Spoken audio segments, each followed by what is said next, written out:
Welcome back to the Trench Grenade channel, a channel where, as many of you guys know, I am a shill for my ACOGs. Guys, I love ACOG. I love the 4x with the 1x piggyback right on top. I have used it for the past 12 years, and until the Army forces me to use the new SIG trash that we're supposed to be using, I will continue using my ACOG. Before I get too far into it, guys, I need you to go over and consider becoming a member of the Patreon channel. If only 10 of you guys go over there right now and become a member of the Patreon channel, that pays for all the production of coming out here today and keeping this channel alive. So thank you to those 10 guys that are going to go over there and become a member of the Patreon. I'll hit you up and send you a link to the Discord server. Guys, as many of you know, we have a new sponsor. The sponsor of the channel is an affiliate, and that means they provide me a link to give you. If you use the link, I get some money back, and I can help pay for the channel. So, huge shout out to Sportsman's Guide. Thank you, Sportsman's Guide, for helping us out with that link. Use it. It'll be linked down below. Okay, guys, here we go. So, as I previously just discussed, I am a huge advocate for the ACOG from Trijicon, okay, the TA31 with an RMR piggyback optic on top, okay, 2 MOA dot, I believe. I'm sure it says on it, but I do not care enough to look. Okay, so some things you need to know about your ACOG. If you do not tape up your ACOG, if it's brand new, that tritium in that vial is going to give you too much intensity on your intended target. What does that mean? So on the top of your ACOG, there is a radioactive freaking vial of tritium, right, that runs through the ACOG.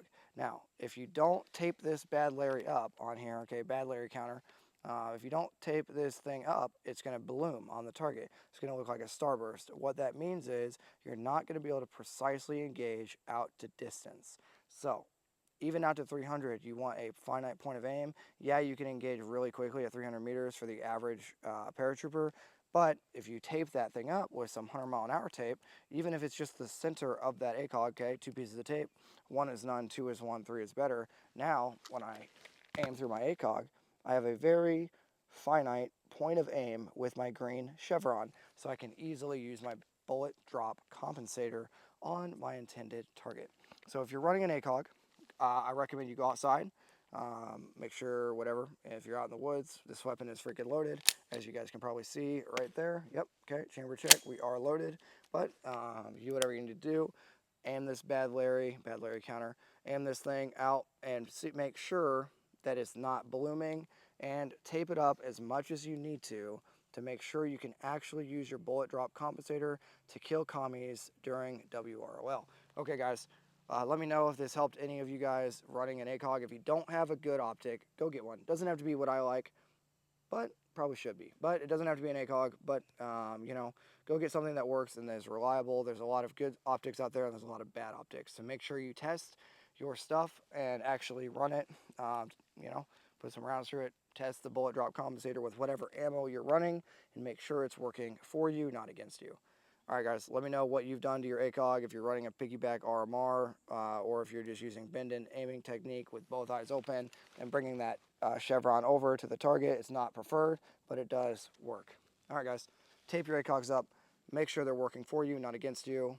One other thing, since we're talking about the ACOG, and we'll just get it all out of the way right now, these knobs right here, okay? You want them to be hand tight. You don't want them to be tool tight. If you use a tool to tighten these knobs, you will break them.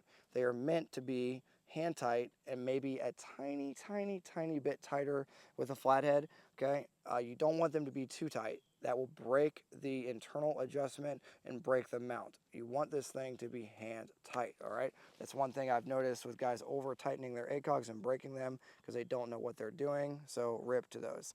Yeah, but that's it for the ACOG. Make sure you have good eyeshadow or no eyeshadow. Make sure the eye box is set up so that when you aim with the ACOG, there's no lacking, okay? You don't see a black circle around the reticle or around the glass. It should be perfect. So that way when you're aiming, I see a butterfly or something over there. When you're aiming, you can get a finite point of aim and don't have to worry about the glass quality. It will be good glass quality if it's adjusted to your face, as there's face paint all over this buttstock. Now, okay, I've talked a lot. You guys haven't talked at all about this ACOG. Yes, I'm shilling for it. No, I don't have a sponsor with it. Maybe Sportsman's Guide sells them. If they do, go over there and buy one from Sportsman's Guide, and that's going to be the video. So thanks for being here, guys. Go over and tape your ACOGs, and until next time, it's going to be Trench Grenade, your average ACOG shill, even though I'm not sponsored by Trijicon, signing out. Cheers.